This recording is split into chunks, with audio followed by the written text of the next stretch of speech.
Alrighty. We are live. Hello, Elmarin. How are you tonight? Welcome. Seems like it's been a year since I've been on here. Not doing a Tuesday night. Like, wow.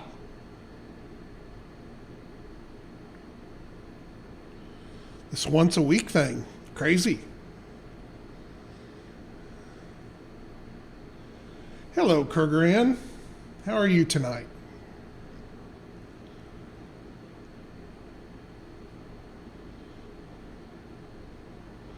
You'll get used to it. Yeah, maybe. We'll see. It's made a couple of things a little easier, but it was kind of a crazy day today. Cthulhu, hi, how are you tonight? Welcome to the channel. I bet Kruger's got questions tonight, don't you? So I saw your battle report right before I got on.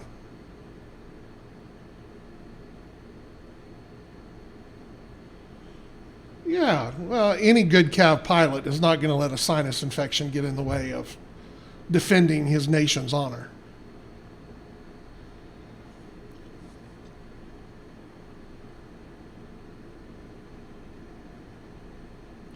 I'm going to assume that your shop got everything in, didn't they? I think I saw the delivery was supposed to be yesterday, I think.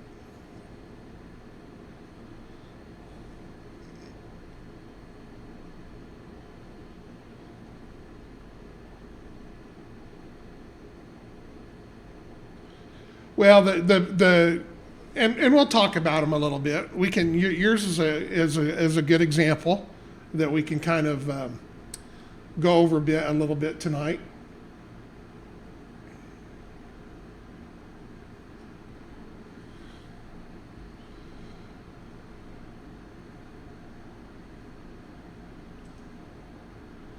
Well, hello, Mr. JS Switch.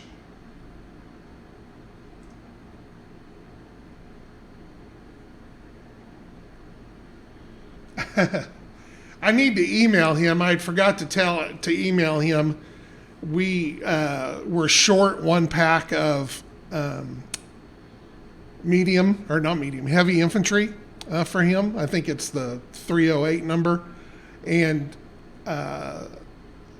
we were not doing any casting right now, so we went ahead and sent it. So I need to let him know. I noted it on the invoice, but I'll try to remember to do that in the morning. We had everything tore down last week while we were moving and doing stuff, so we were in nowhere able to cast anything, and I didn't realize that we were totally out of those. So, well, JS Twitch, I'm glad that you got home. I hope you had a wonderful and outstanding and exciting day.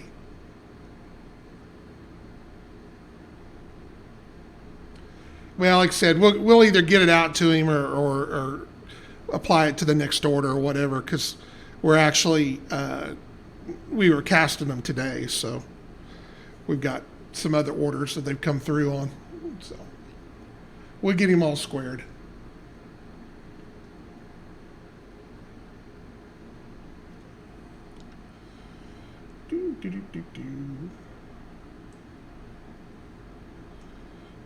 Oops.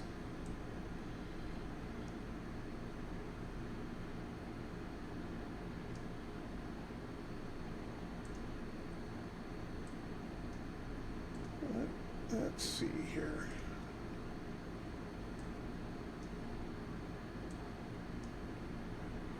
All right. Hello, Chandler. Hey, I'm hip on that programming, man, for 11 hours. I've been doing it for, I know you do it all the time and been longer, but it seems like I've been doing it for a week nonstop. Hello, Tiger. How are you tonight?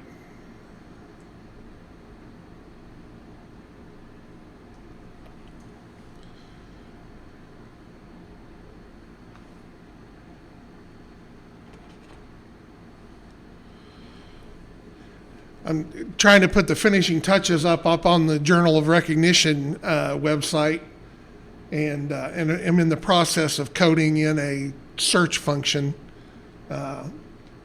with PHP, and I'm not. I hate it. I hate programming. Thank you. I'm glad we're going to talk about it a little bit tonight. Make sure everybody knows and starts spreading the word. I'm very happy with the way it turned out. It's been a long work in progress, but we're up and running with a lot of features that it has and a lot of stuff we'll be able to add to it.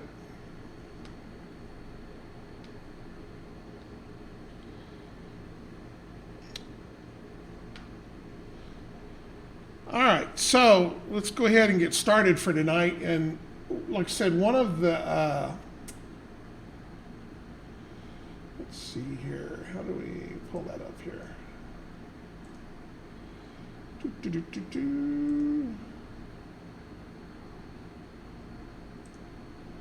All righty here. Let's see if we can keep this going like this.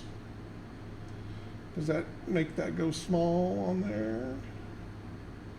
No, we don't want that. Okay. I got to get a second monitor on this thing.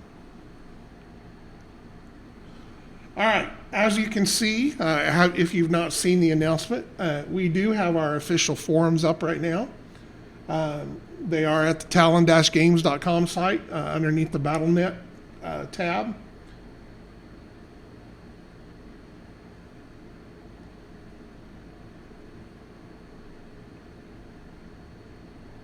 I know one question people's mind is the new +1 back.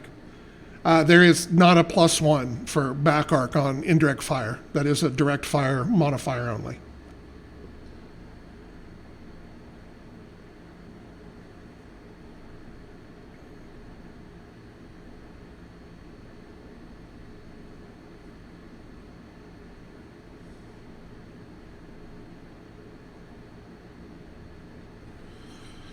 I'll make a note of that to make sure that's on the FAQ in case it's not. I thought the thing said direct fire only, but just in case.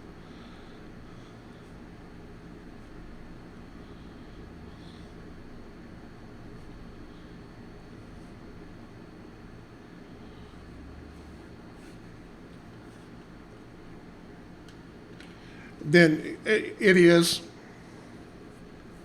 Yeah, if it's on the cheat sheet and says it is, that's just a typo.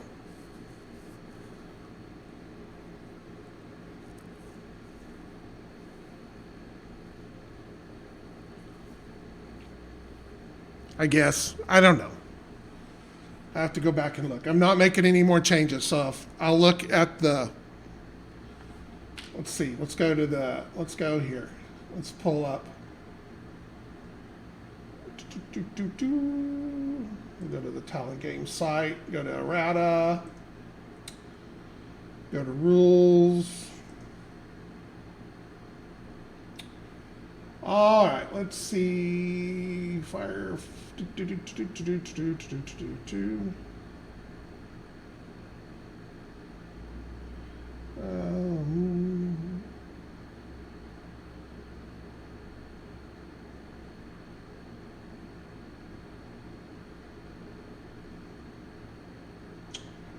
Yes, it says here, is there any benefit when attacking a model through its backfiring arc? Any direct fire range assault or close combat assault into a non-infantry model's backfiring arc provides an attacker with a +1 to combat rolls. So it's just a typo on the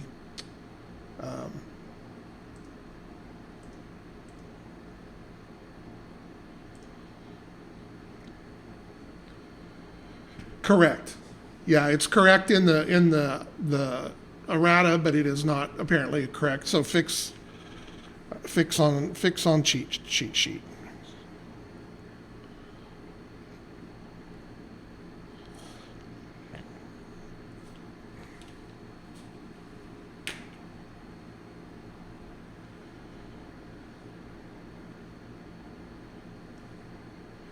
Hey, it just wouldn't be a John Walker production if there wasn't something screwed up on it.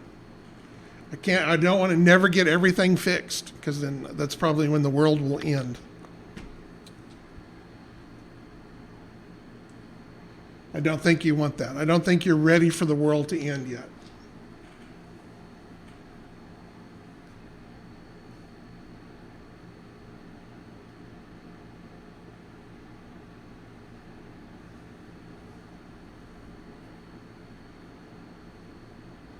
But all right, so I'm kind of bouncing back and forth from Windows here. So as you can see, the new forums is all up and running. I am very happy with it. We had a crap load of people sign up already on it. We haven't got a lot of posting yet, but we've got a few on there. It's starting to fill in. I do intend on doing more with the blogging section. My intention is to start getting stuff up on that, if not daily, at least every other day, and kind of keep people up to date as to where we're working on stuff.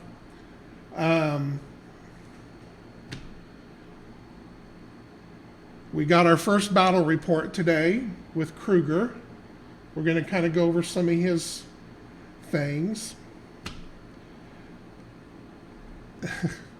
I wear many hats. So I'm hoping that I'm trying to slough off as much of them as I can. Oh Lord, yes, we're going to go over your battle here. Let's see here. Because we're going to kind of discuss how things went a little bit.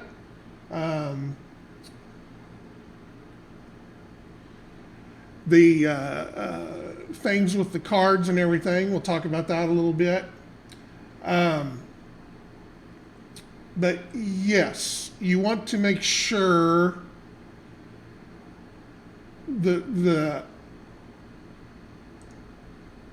most up-to-date cards are the ones that are currently on the website. Under the download section, there are the little black and white cards that are all put into a PDF file for each faction, and then there are color cards under the data card section. I believe all those are correct. I've been updating them, and I think that everything that's up there is an updated card. I will double check because I've got some new ones that I was going to put up there this week, and trying to get those all filled out as we get artwork in for them. So, but yes, you want to make sure always, I believe that the current CAV program is up to date. It may not have some of the new variants in it, but I think it's pretty much up to date, which is what I pull those black and white cards out of, the last build. So if there's any doubt whatsoever, go by the black and white card that's on the download section. If there's something that looks funky about the color card, look at the black and white one, and that'll tell you if there's a mistake there. I know that we catch some, because I do the color cards by hand, and after I've done 10 or 15 of them, it all kind of blurs together. So you got a table set up. It looked good. You had some, you didn't have a lot of wide open lanes of fire, which I think is always good. It's not as big a deal with the Centurions stock, but you got that there.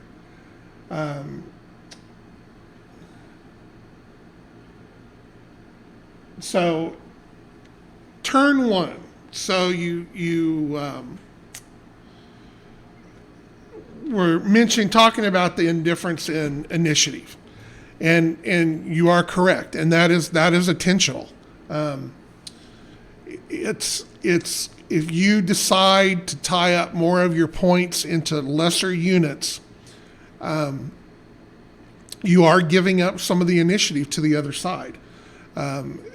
It's no different than if you were in a warehouse by yourself, and there were 4 guys coming into the warehouse to find you. If all 4 of them show up at one time, you're going to be able probably only to react to 1, maybe 2 of them, and the other 2 are going to have free reign on you. So I think that, I think that that's something that you as a player just have to take into account if you want to take bigger units but lesser numbers, you're going to give that up. Now, I think I gathered that you guys played with single cards, single card activation per model. And that's fine to do, especially on a smaller game like that. That sometimes gets in the way of some of the way that actions can because like here's a prime example of where that gets you in trouble, or can get you in trouble. Is you're playing with a squad with 4 models, and you have a model with EST, and you're expecting that model to do a target lock and share that with his squad. When you play single model activation, that forces you that the very first model that you move has to be that recon model, because you have to do that first. Now, that may be what you wanted to do. It may not be what you wanted to do. Those are little things like that you need to watch out for with single card activation. I know that we talked a little bit about it in the rule book. Over time, we've kind of adopted moving away from that. And that's part of, too, where the expanded initiative deck will be coming into play.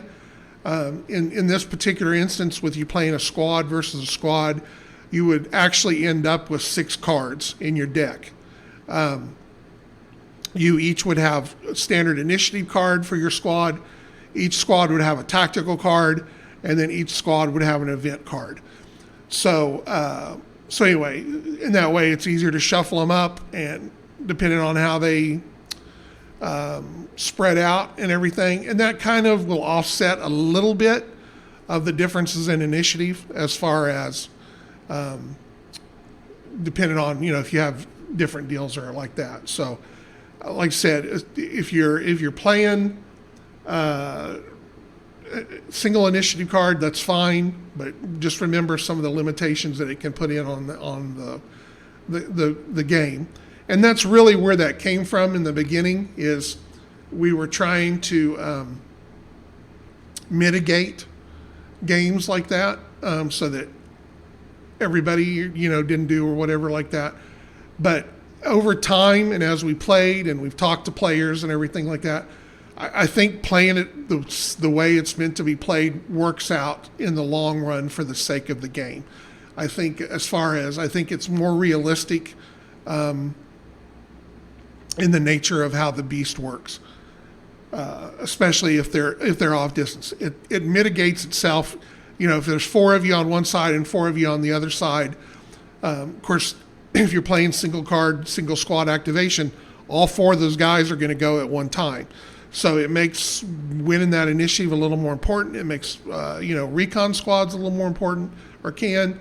It also forces you to think ahead as a player. You may take more advantage of the defensive fire. You may take more advantage of Overwatch, things like that. So that makes that stuff kick in there, and it makes you think ahead that if you're in a really bad situation at the end of a turn, or you're getting to the end of the turn, you're going to move to cover your ass a little bit, so that maybe if you don't win initiative, you're not going to be in so much trouble. And I think that helps tactically, so that you don't have all this, I just run out of the middle of the board and stand there and shoot. If you do that and cards don't line up just right, you're in big trouble. Because, where I really see that, where I've seen that happen, is like a squad on squad game, playing single card, and you lose the turn. So he goes first, then you go, and then you win the next turn. So you get 2 in a row. And that can be ugly. That can be ugly for sure. All right, so any questions there about anything initiative-wise?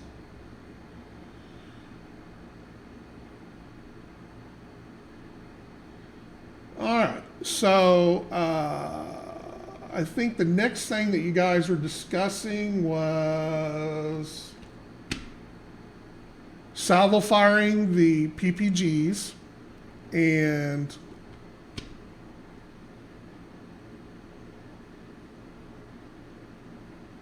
Wow.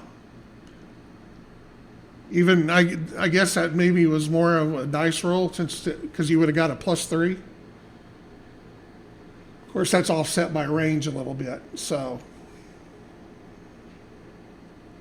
well, yeah, but that's the trade-off. I mean, you're giving up the ability to move, so you can stand there and get that shot when you want that shot. And in that situation, it's like, here's a prime example of that. You've got a guy out between two hills and he's waiting for that, that perfect shot for this guy to come around the corner or something like that. But, he's just standing there waiting. Well, and there's a sniper up on top of the hill and oh, look, the guy standing out there like that. Pop. So.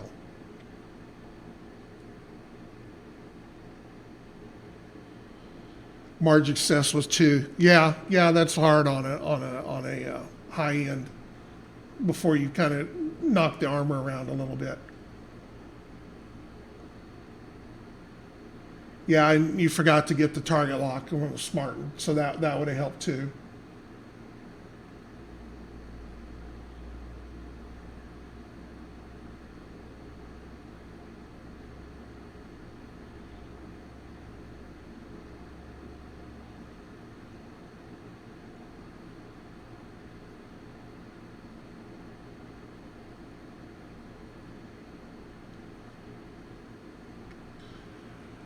The Overwatch player will always get to shoot first.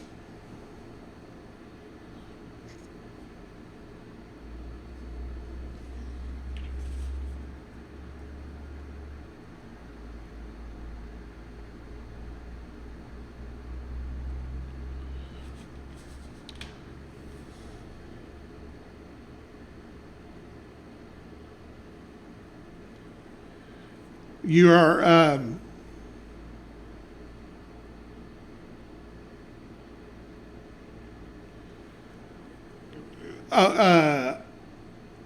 yeah, let me go down. Okay, if you're in cover, does it block the stationary, or was that something you're considering?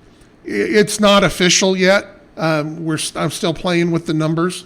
As of right now, it will probably end up being that way, that if you have something that provides cover or whatever, that will, like I said, I'm still weighing the numbers, but nothing's official on that yet.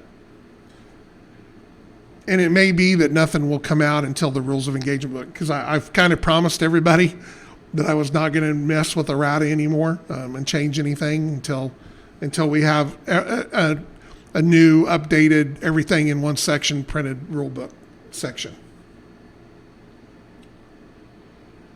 All right. Okay. And an Overwatch player and active player both want to shoot at the same time. Who goes first?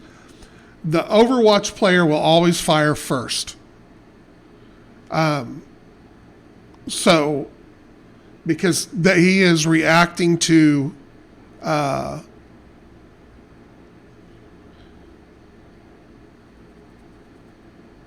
to think on the right wording for that or whatever like that.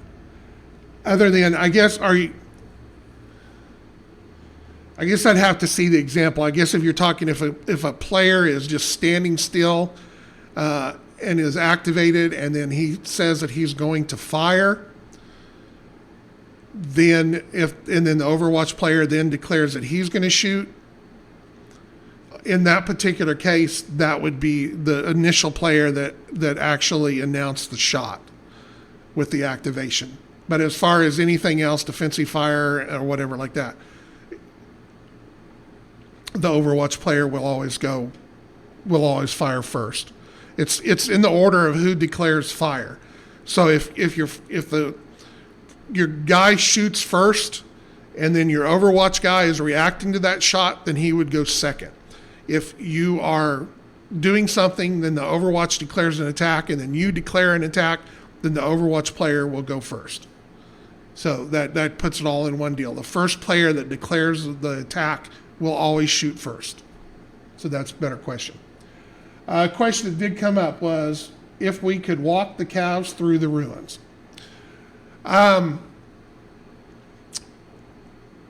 Yes and no.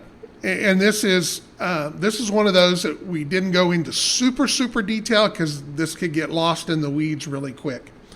Obviously, if it's crumbled and it's on the ground, you count it as rubble and just treat it as that. But let's say that you have a wall that's still up, okay? At that point, you would use the normal structure rules or how they're set up in order to apply that. So that takes some pre-planning on your part to make sure that you declare what the walls were, as far as, are we treating everything as light buildings, or whatever.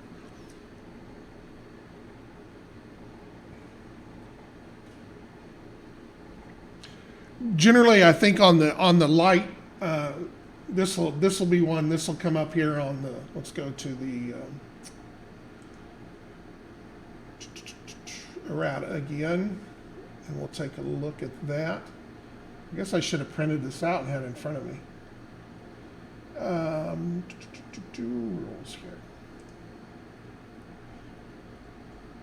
because we cleaned them up a little bit, and they're in the errata. Let's see here, structure movement.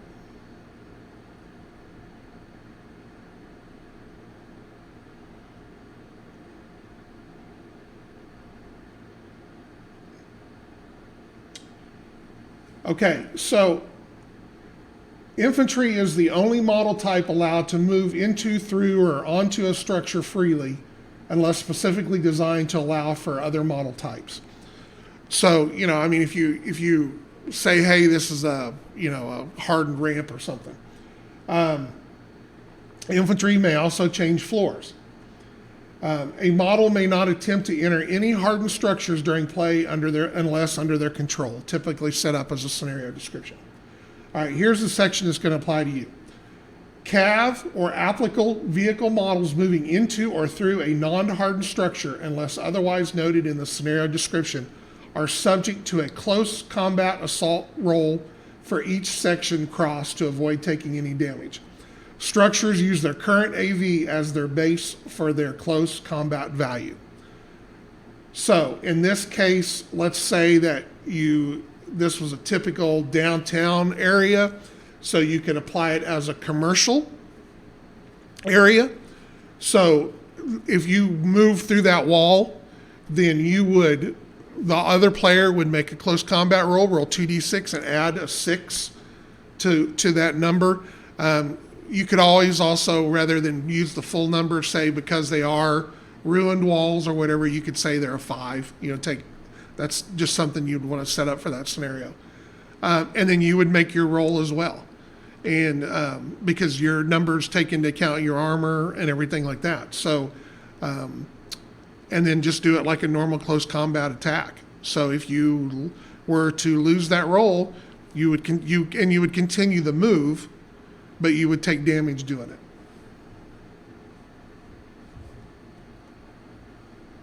And then at that point, I would probably destroy that wall.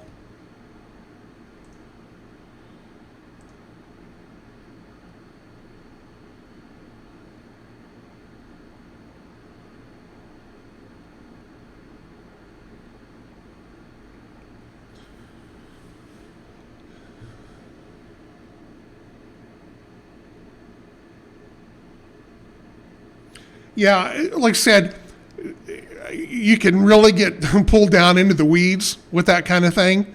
So, but you take, that's one of those deals there. The base rules are there for you to modify as you need, how you think they need to work in your city.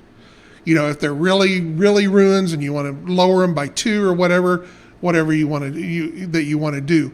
But I would also make a point that any time that a CAV or a vehicle moves through that wall, regardless of whether they take damage or not take damage, that wall would be destroyed. All right. But as an active player, I have to declare my actions before I take any action. So my fire is always declared first. All right. Again, this is a situational thing. Player A, in his last activation, went into Overwatch. Okay? So he's standing there, whether you're in his arc right now or he's waiting for you coming hill or whatever, okay? Then you declare that you are going to conduct a move and then a combat action, all right? Since you are moving before you do the combat action and he is reacting to the move action, he will shoot first.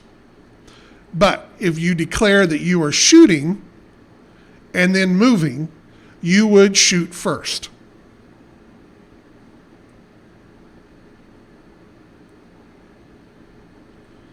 Right, basically what Emerald says.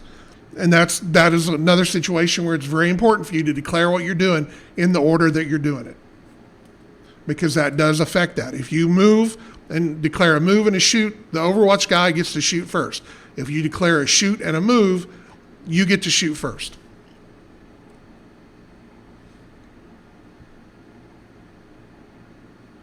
All right, so we kind of went over the stat cards already.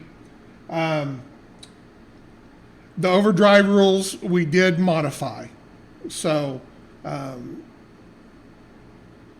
as far as the way you have to roll the number. So and then I will check on the cheat sheet. Indirect fire should have check cheat sheet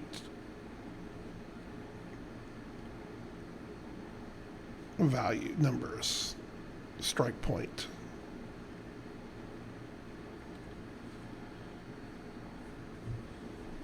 Yes, I think it cleans it up and smooths it out and makes it a little easier and makes more sense to the way that it goes. And that's another one of those too, because that comes up. We've simplified the rule that if you overheat or whatever, or that's something that takes out the guns permanently, it takes all of them out. If you want to do it on individuals, that's up to you, but that's another one of those things getting into the weeds. Same way that we do ammo. If you want to track it individually by weapon, you can, but it's really not necessary in the scope of the game. But as far as indirect fire, the strike point is a 10 plus. You need to roll a 10 or higher in order to successfully do that. Now, right now, the 10 plus rule is still in there. So on the 10 plus dice roll, as long as you roll a 10, 11, or 12, no matter what modifiers you need, that's always a success. When we update everything, that's going away. There'll be strictly target point rolls and opposed rolls. That's the only things that we'll have from now on. So in the future, just automatically rolling 11 or 12 will not get you on target. and basically what that cuts down on, it's a holdover from the older rules, and it actually caused the game to slow down. Obviously, we always said, well, if you just make the roll, and if it's on a 10 or 11, 12, we don't have to figure anything out. So that saved time on one point of that. The other side of that, though, is everybody shot, no matter what. No matter what number they needed, if they were firing indirect, we're shooting. Because if I roll a 10, 11, 12, I'm on target. And so in the long run, I felt like that we were having a lot more Hail Mary rolls rather than the other side of it. So anyway, so going forward, there'll only be target points and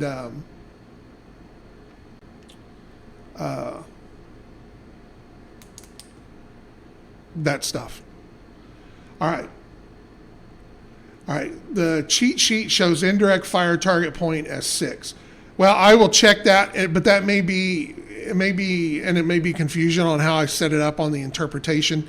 You roll, the strike point is a 10 plus, but if you are on target, you roll your combat roll against a 6.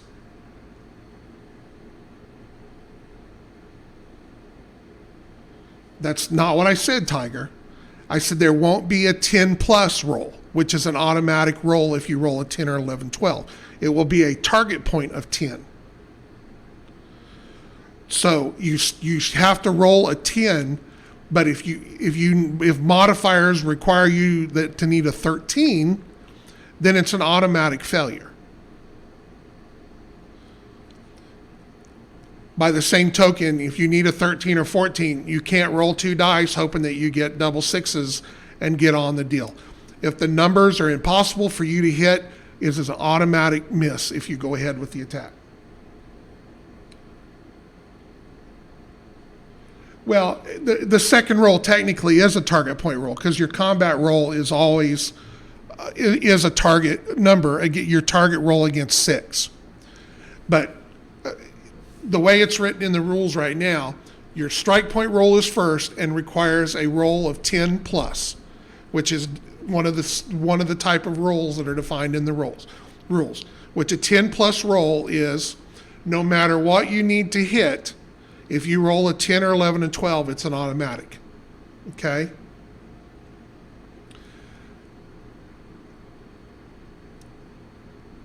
You will still have a strike point that has a target point of 10.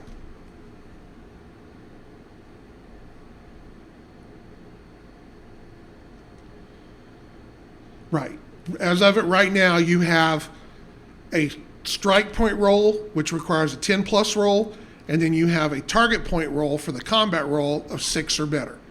Going forward, when we update the rules, then you will have a strike point with a target point of 10 and a combat roll or with a target point of, and in the updated rules, that 6 is becoming a 7. So let me throw more confusion in there on the deal, but right now it's still a 6, but when we do the update, that number is going to a 7.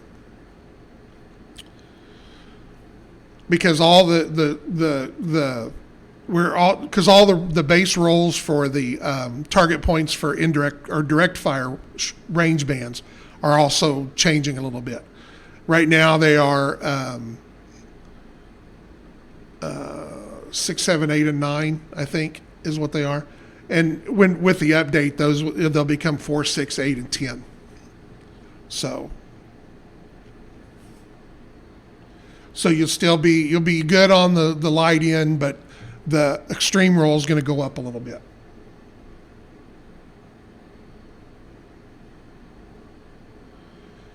That's the reason, and that's how that'll end up working. So for direct fire, your to hit numbers are going to be 4, 6, 8, and 10. For indirect fire, your combat roll number is going to be a 7. So that fits right in the middle. It all fits into the schedule. Right, and that's, I'm trying to get the consistency and getting the numbers and making it an easier system for how everybody puts in it, and we'll explain to it. Because this is a funny point.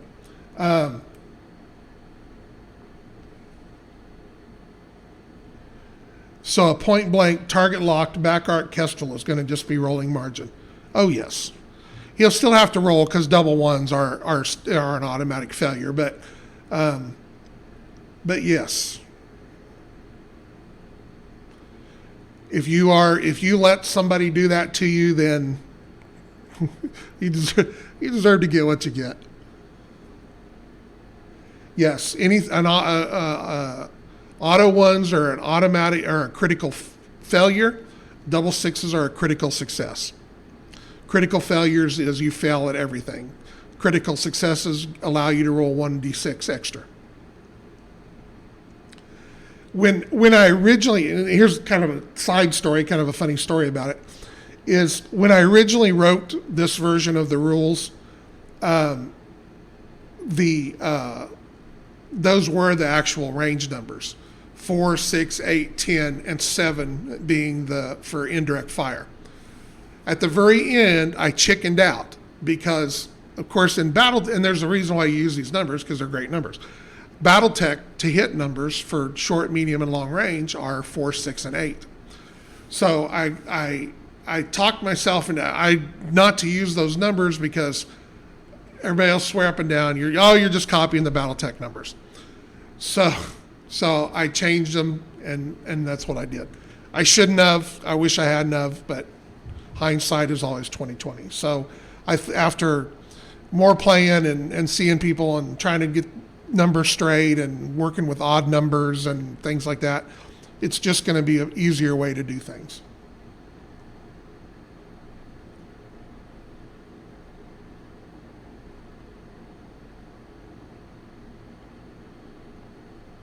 Yeah. So yeah, I mean, if your base to hit number is a 2, and also take into account you can get into a negative number. Okay, I don't know if anybody's caught this. I don't know that it's explicitly defined. It's there, but so let's say with all your numbers, you need a -3 to hit. Okay, you are rolling against a -3 target point. Now, if you roll double ones, obviously that's still a failure.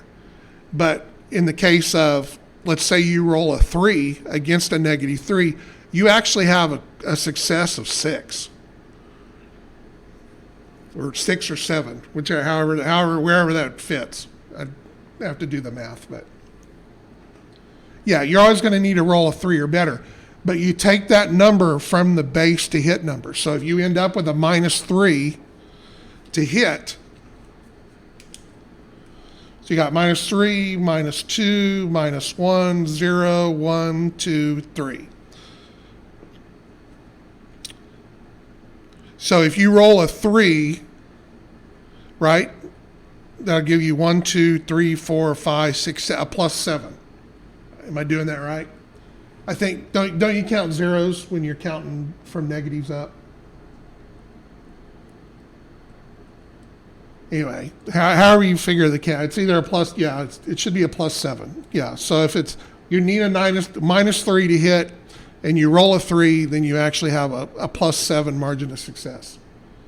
Yes, that's what I thought. After I said 6, I go, oh, wait a minute, I think there's zeros in there too.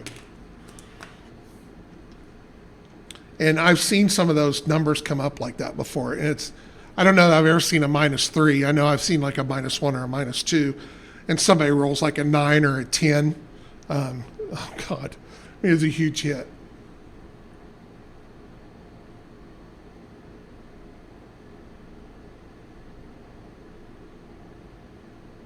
Yeah, so if you go -1 and 1 to 0 and 0 to 1, yeah. I mean, we're there. We're there. So you just add 1 to whatever that number is.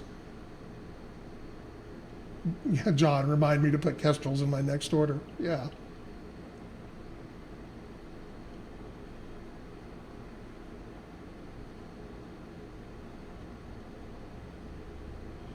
Oh, yeah. Yeah, I mean, you're talking about what, a 12, a 16, what's that, 22 margin of success before you even add on to your RAV. Right? Are we doing that right?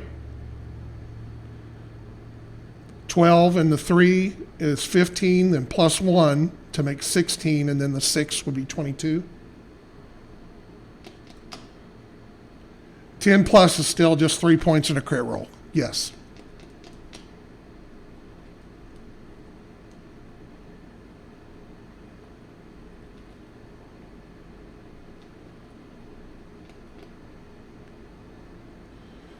And I will say that for now. What I have thought about playing with the critical hit table a little bit. Down the road, because right now, let's say you do 3 points of damage and you roll a critical, and then you roll in the middle, the 6, 7, and 8. So you just do the 3 points of damage, and then it's like a stun or whatever.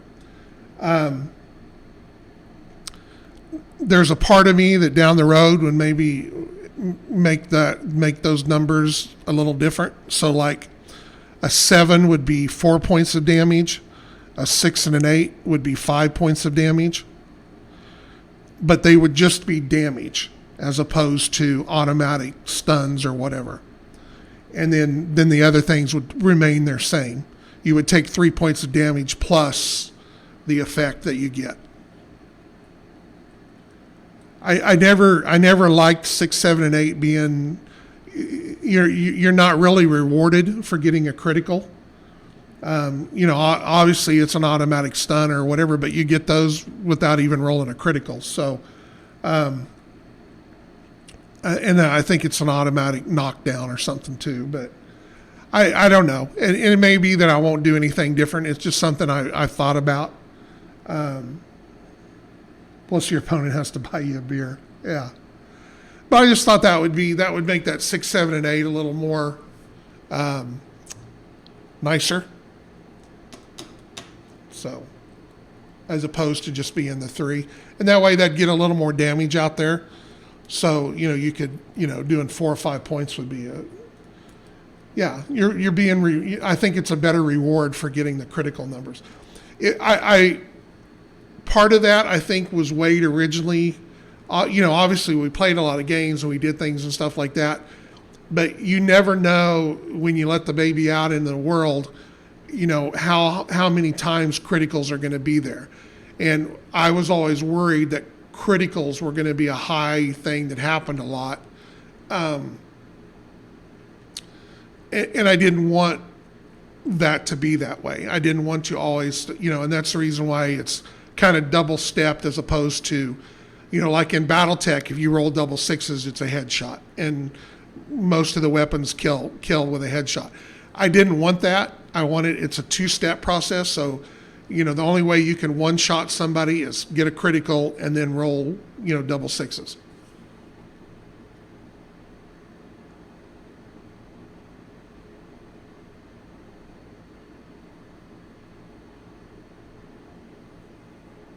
Well, and that's what's the weird thing about it, and that's the reason why I think it will be okay to increase the damage there in the center, because I can talk to one person and they're like, man, I roll 5 crits in a year, and then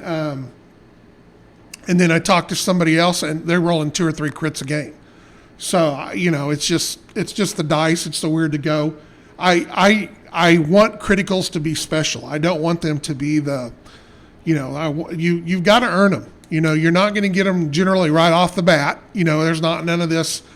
I played a single mech BattleTech tournament years ago with a grasshopper. First thing, a Crusader hits me with some LRMs, double 1s, double 6s, triple shots my engine, and I'm dead. And, obviously there's a lot of numbers that had to fall in place there, but literally I drove to this town to play in this tournament. I paid to be there. I painted up my grasshopper, and literally one roll, 5 minutes later, I'm out of the tournament. And I didn't like that. So it is what it is. But I want crits to be a special thing. They were that way in first edition. We had the numbers a little set up. There was a little more. If you have first edition CAV, you can look at that chart that I wrote up in that for the crits are a lot more dramatic sounding.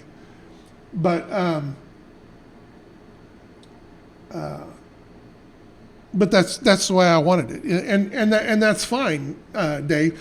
If you run, that's another tactical thing. If you take these particular models and do this particular thing, and you're more of a crit thing, then that's okay. I'm okay with that, because that's something. Anything that another player can do, to me, is always a wash. I know that, the War Master tournament that James brought the planes and just decimated everybody, there was a little bit of grumbling. Oh, planes are too strong. Planes are not fair. This and that. Just the stuff that you get from that. But I don't. Those are outliers that I don't worry about, because they could have done the very same thing. So anytime that there is something that anybody could do if they wanted to do it, I don't worry about those as much as in that kind of scenario. Obviously, if we put some mega weapon in there that everybody takes and it does, that's something to be adjusted. But something that comes about as a tactical or strategic decision that anybody could have done, I don't have a problem with.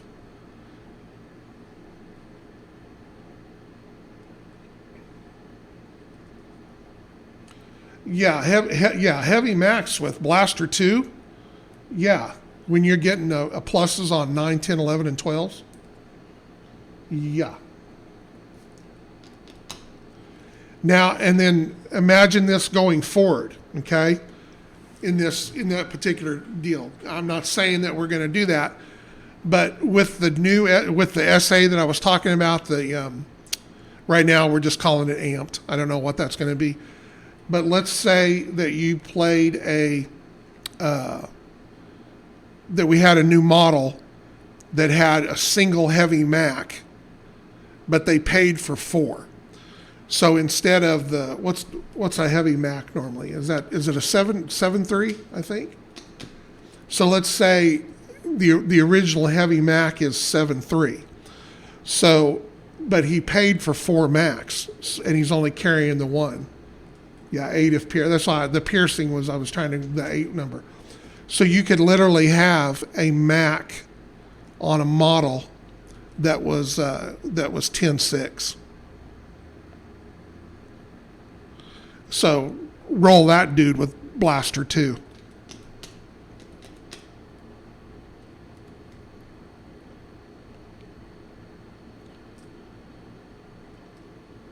Yeah, you get into Ace Pilot, stuff like that. It even gets in there. Of course, Ace Pilot, make sure if you haven't looked at the errata, the specialist things there for there's the Ace Pilot.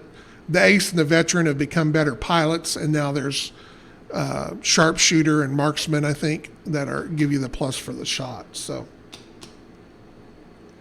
and that brings up another deal, is this is a classic example that I've seen come up from BattleTech all the time. Players that play BattleTech, is they are so used to taking one model and going out there and playing in a game and literally die. I think James is the one that talks about you're killing them with sandpaper. You're just grinding off so they're used to going out there. They wade out into the battle and mano a mano and fight for an hour, and I win or whatever. And then they try to do that in CAV, and they go out there, and supposedly the guy that's one of the better guys in the game is dead after 1 or 2 turns, and they're just, why can't, why did that happen? And you've got to remember, CAV is designed that way. I mean, it's just like in real tank battles. Tanks are taken out with 1 shot. I mean, that's just how it goes generally. It's whoever gets the first shot off or the lucky shot. And CAV is designed to be that way because in the long run, as you get used to the system, you're going to play with more models. So that's the reason CAV is not a great game for one-on-one, or even squad versus squad can get. It's not as bad because if you're playing at least with 4, and if it's 1 player versus 1 player, you have some extras and you can do some things. But CAV is not a one-on-one game for sure as far as model versus model. If you are looking for something that can last, because if you run a lot of demos and do the dictator versus dictator battle, you're done in 5 or 10 minutes usually. So.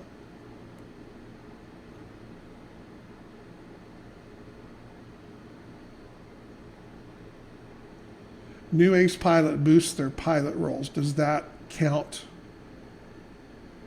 countermeasures?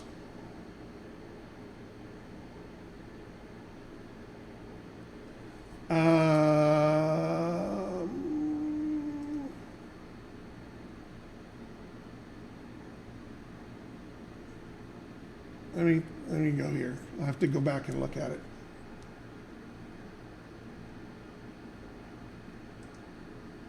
Let's see, special abilities.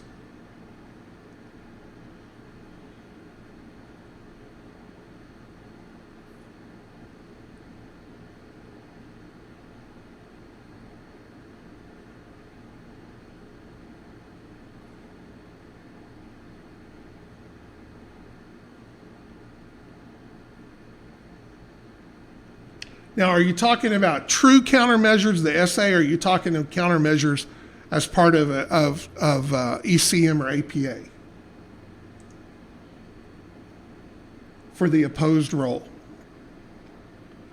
Okay, so you're talking countermeasures as it applies to ECM and APA, not as the actual the SA, because there is an actual the SA with countermeasures.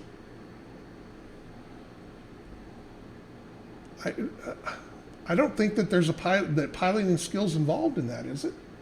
Let me go look. Yeah, maybe I've got something.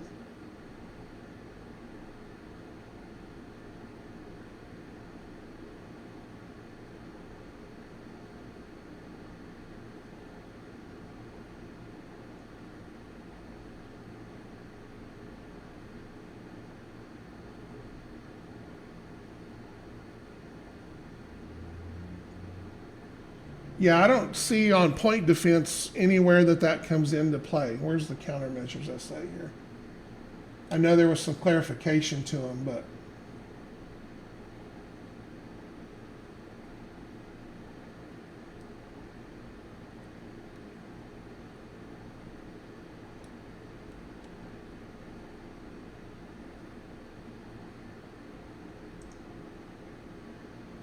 well, countermeasures and point defense, that's based on an actual, that's a target point roll, a 10 plus roll or whatever.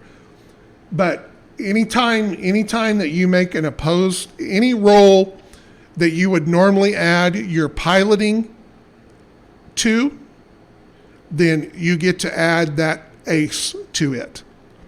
So if you are an ace with a +2 pilot, so instead of a fall down roll of a 6, you succeed on a 4. Right. So, but sorry if this is a confusion problem here on my part, but we're talking about two kinds of countermeasures. There is the countermeasures as it applies to electronic jamming, okay?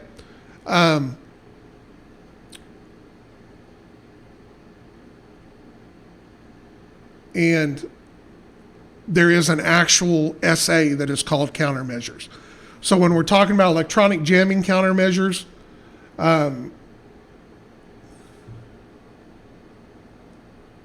correct. They get the bonus of the level. So like countermeasures 2 would get a +2 to that number. So in all actuality, countermeasures 2 needs an 8 or better to succeed. But what Kruger has typed out, it says right there at the end, with both models receiving a bonus equal to their rating level, or the SA upgrade Wizzo Ace Veteran Pilot. So if you are if you got a Wizzo, you're going to get a +1. If you're an Ace, you get a +2. Those actually add to those numbers. I think some of the symbols fell out of your cut and paste, but yes, yeah. If you look right there at the end, that's on there. So anyway, so anytime you have something that involves a pilot roll, where they would make a piloting roll, then Ace and stuff goes in there. And I believe close combat, it gets in there too, I think. If you have an Ace pilot, I think you get to add that +2.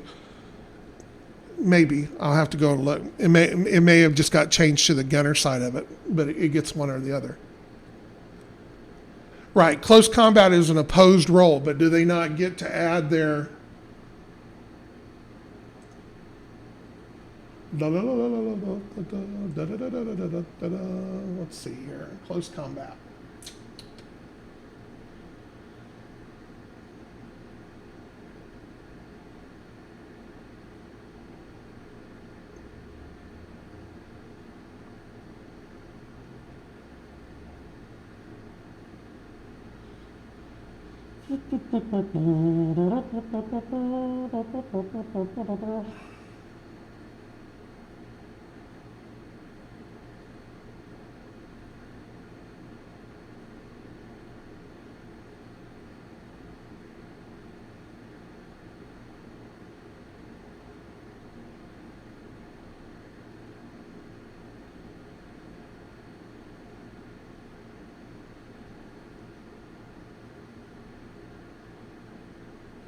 And maybe I'm thinking from the older version of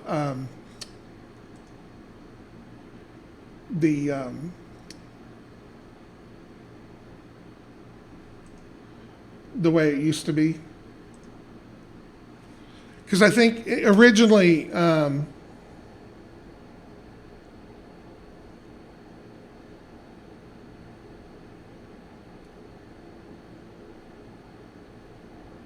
there you go, right there. That shows it right there. If that's the deal, yeah. Same game rules. An ace pilot adds a +2 to any opposed or pilot check roll.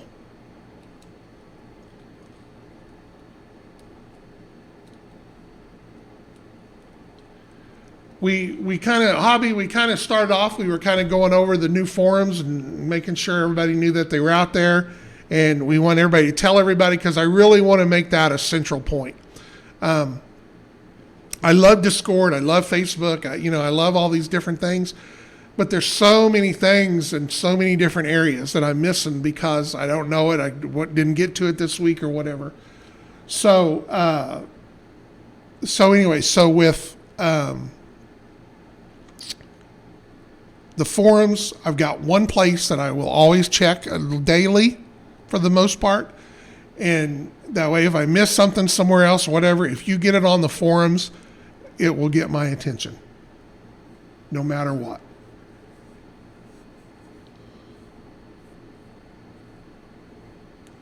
Yeah, so Ace Pilot helps with close combat and stuff like that, whereas the marksman and the sharpshooter is for direct fire and stuff.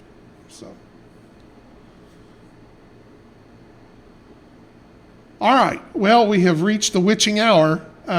Anything else that I can grab right quick while I'm here? Ended up being a good night. So.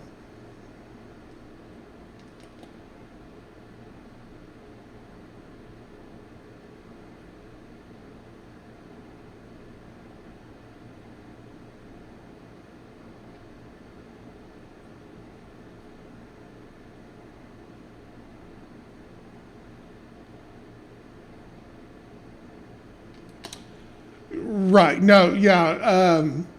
The SA countermeasures and point defense and stuff like that, they are just a target point roll, and you add the situation modifier for the level. So, like I said, if you have countermeasures 2, you get a +2 to your roll.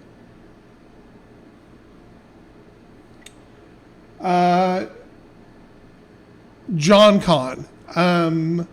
I've actually was thinking on that the other day.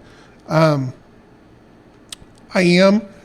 think here was my thinking on this. So living in a smaller town, it's going to be probably maybe in the next couple of weeks, 3 weeks, right in there. I mean, it's just lots of going on. We're close.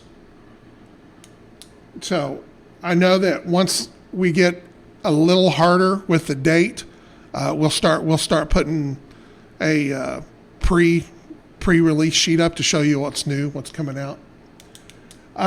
So anyway, living in a small town, and I mean, we're a small town, but we have a lot of stuff here. We have more convention meeting spaces than you can ever imagine, between churches and civic centers and schools and the train depot. And I mean, it's just nuts, all the different spots that we have here to go at. And they are generally free as long as you're a resident, or if not, they're dirt cheap, like $25 or something like that. So what I had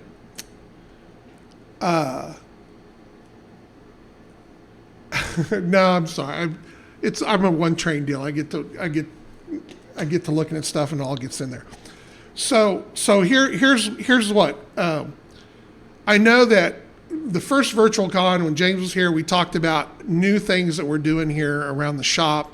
We're adding on and everything. And one of the things that I talked about was I wanted to add a retail store to our location here. And of course, originally in my mind, I had really deigned it to be a game store, okay, with CAV and everything like that in there. In hindsight, that's not really what I want.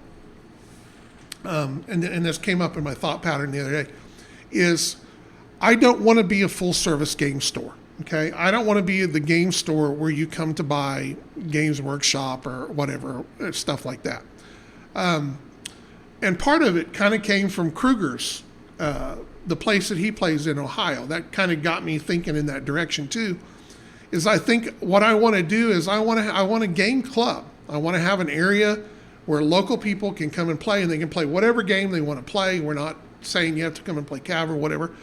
But I would much rather set up an area for people to come and play, and for us to carry CAV and paints and things like that would apply to a wider range of a player base rather than try to be your primary game store. We want to be the place that you come and hang out, play your games, sell you a sandwich or a candy bar and a drink, whatever, during the day, set up nice gaming tables, stuff like that. The RPG dungeon guys, things like that. I don't want to do it as on a cost basis where you have to pay by the hour or something like that. It's just kind of first come, first serve or whatever. But I think that's really the direction that I want the retail store to be. I think I want to have an area here that we have a place where you can come and play.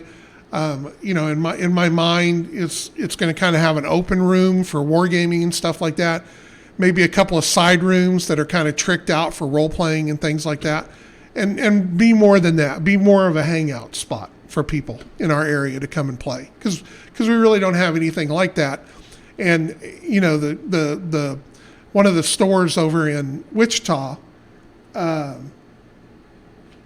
they have gaming areas and stuff like that. Trying to get in there and do anything if you're not one of the teacher's pets is nigh impossible. So I don't like that. And I've heard from other people that are like that too. So that's kind of the direction I'm moving with the game store. So in that thought process, and then talking with James about John Con and things like that, is what I want to do is I want to start having a monthly 1-day gaming event, and literally open it up, and they will be there. I'll set up a CAV board if people want to play CAV. If they don't, they can come and play whatever they want to do. We'll just have a room set up where people know about it, can get together and everything like that, and do that once a month. Every third Saturday or something like that. So that I think can kind of morph into John Con, where one of those weekends becomes a 3-day show. That we invite people up. People can come and do that. We'll run different games. And that's really, it's like I told James, that's how John Con's going to be, is everybody that comes to the show, as long as we've got spaces and everything for it, everybody has to run a different game. I don't want everybody to come to John Con and just play CAV for 3 days. I want CAV to be one of the games that we play, but I want other people to run other games, whether it's a role-playing game or whatever, so that people have a wider experience with that. So that's kind of the direction that I'm looking at for that to be. So, and that would be one of those things, if you're close, or, if you want to make a 3-hour drive, you can come and play on that Saturday, once a month or whatever, or the people in our area, or, wait till John Con or on the deal. The next virtual con. Possibly in October. James and I talked about this a little bit. I want there to be 2 a year. Ultimately, my druthers would be 1 live one and 1 virtual one, split, kind of in the first of the year and the second of the year. But since we're not doing a CAVCon at Reaper this year, we'll probably look at doing another virtual show, maybe October-ish. Right now, I enjoyed the last one. I like how it went. I just think that there's a lot of things that we can do better and add and do things. So that's kind of in the thought process too, is how can we make a virtual show a better show?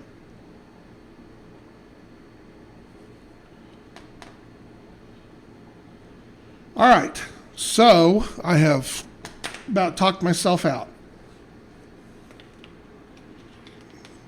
You got me a whole extra 11 minutes tonight. So with all that in mind, hopefully I touched some stuff. Is there no CAB at ReaperCon this year? I'm not going to have a booth there. My intention is still to come to the show more as a participant as opposed to running it things or whatever. And if I do that, I will set up a table and be available to play CAV all weekend. That's kind of my plan. I don't know that they'll let us do that. The show is a much abridged show this year, Chandler.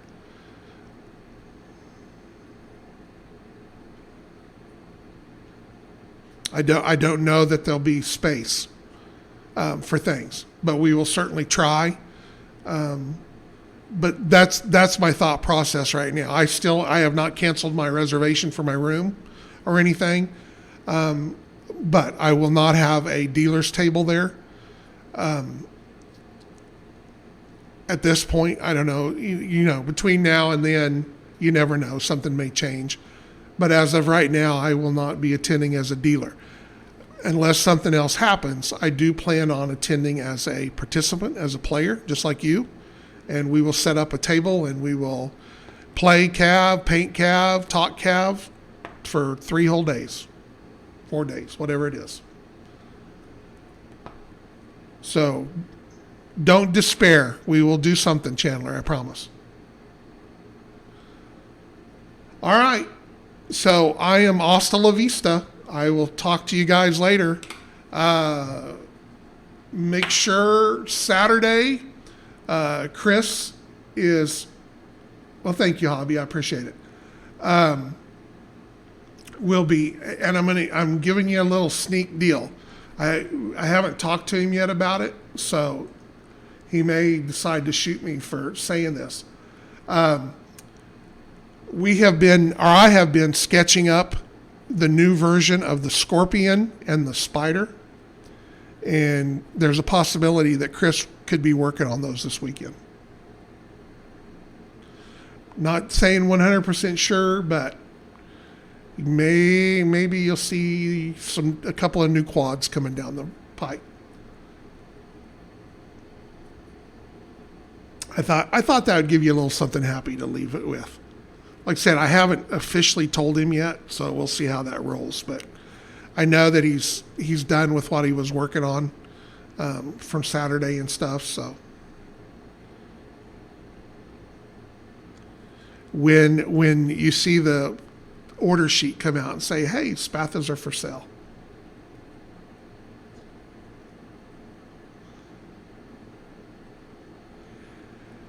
I think kind of my thought process on the Devastator is what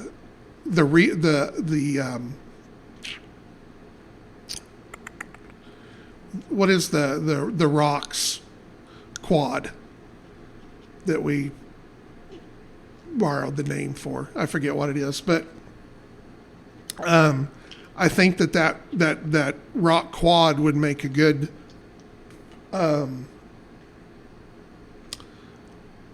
Devastator base, that maybe we can combine 2 models in one there. So